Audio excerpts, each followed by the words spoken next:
Video শুরু করার প্রথমেই বলি, এই যে ছবিটা তোমরা এখন স্ক্রিনে দেখতে পাচ্ছ, এটা আমার এক বোনের হাতের আঁকা।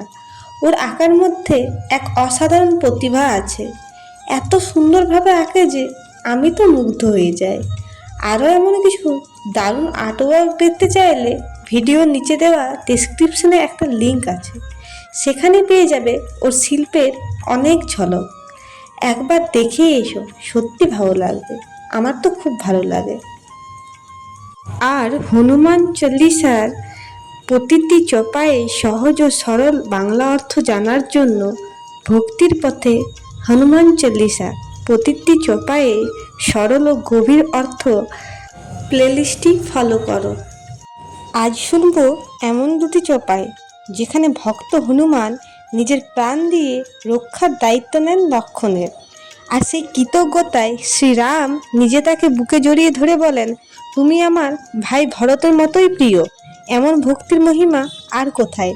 চলুন তাহলে শুরু করা যাক সেই গাথা শ্রীরামচন্দ্রের নাম নিয়ে। সিয়াপতি রঘুবীর রামচন্দ্র কি জয়, হনুমানজি কি জয়। 11তম চপাই लाए सजीवन लखन जी आए, श्री रघुबीर हर शिवर लाए।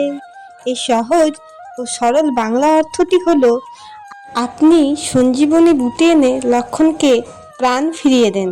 এই ঘটনায় শ্রীরামচন্দ্র আনন্দে আপনাকে বুকে জড়িয়ে ধরেন। এর ভাবার্থ বা আধ্যাত্মিক ব্যাখ্যাটি হলো, এই চপাইটির পেছনে রয়েছে রামায়ণের এক অবিস্মরণীয় অধ্যায়, যখন লক্ষ্মণ মেঘনাদের সঙ্গে যুদ্ধে গুরুতরভাবে আহত হন। একমাত্র সঞ্জীবনী বুটি দিয়ে তাকে বাঁচানো সম্ভব। হনুমানজি হিমালয়ে গিয়ে পুরো পাহাড়েই নিয়ে আসেন, কারণ তিনি জানতেন না কোনটি সঞ্জীবনী। এর কাজের মধ্য দিয়ে তিনটি জিনিস পরিষ্কার হয়। কি জানেন?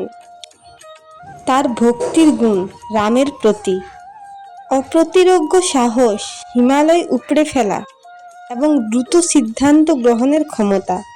এর ফলে শ্রীরাম আপ্লুত হয়ে হনুমানজিকে বুকে টেনে নেন, যা ভক্তের কাছে ঈশ্বরের সবচেয়ে বড় পুরস্কার। 12তম চপাই रघुपति किन्हीं बहुत ही बड़ाई, तुम मम प्रिय भरत ही सम भाई। এই সহজ ও সরল বাংলা অর্থটি হলো, শ্রীরাম আপনাকে অনেক প্রশংসা করেন এবং বলেন, তুমি আমার কাছে ভাই ভরতের মতোই প্রিয়। এর ভাবার্থ বা আধ্যাত্মিক ব্যাখ্যাটি হলো, এটি একটি অতুলনীয় স্বীকৃতি। ভারত ছিলেন রামের কাছে সবচেয়ে প্রিয় ও বিশ্বাসী ভাই। এখানে রামচন্দ্র নিজেই বলেন, তুমি ভরতের মতোই আমার হৃদয়ের ভাই। এই চপাই শেখায় আমাদের, ভক্তি যদি নিঃস্বার্থ হয়, ঈশ্বর তা কেবল প্রশংসা করেন না, আপন হৃদয়ে স্থান দেন। এখানে ভক্ত হনুমান সেবা দিয়ে আত্মীয়তার স্থান লাভ করেছেন, রক্ত নয় ভালোবাসা দিয়েই।